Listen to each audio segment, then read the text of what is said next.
And understand, when I mean dates, I mean nighttime dates. Ladies, if you don't want sex to be on the table, then don't go out after dark. If you go out after 5 p.m. with a man, sex should be on the menu. If you want to keep it strictly platonic, date between the hours of 12 and 3.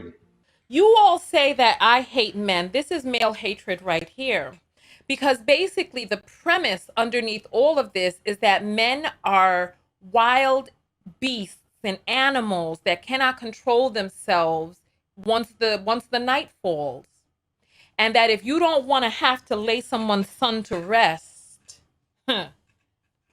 that you should just not go out with these beasts or animals. This is what he's basically saying.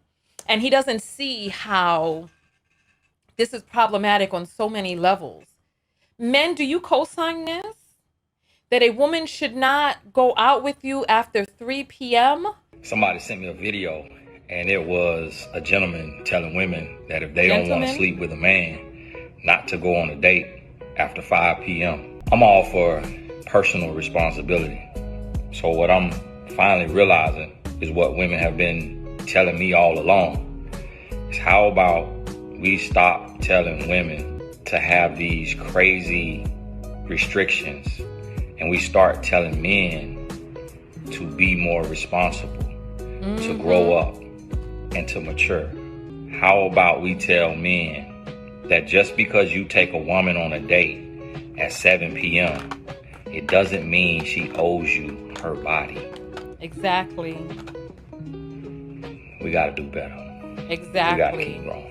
It's like the strange part about this is that they pretend as if they are not half of the party eating at that restaurant. Don't you want to go out and be able to enjoy a nice meal in the company of a beautiful thing? Don't you want to be out there enjoying a restaurant yourself? Is it that you don't even treat yourself to restaurants? Or do you just want to go out to all of these restaurants alone? Or do you just want to pay for prostitutes? If you want intercourse that badly, then why not just pay a sex worker?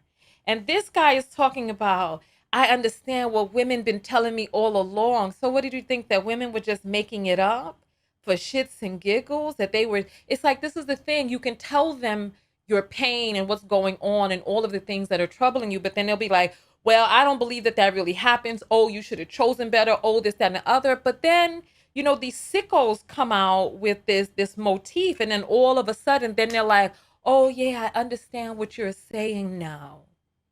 It's like, come on. This is ridiculous. Like, I don't know how much more it takes. Ugh.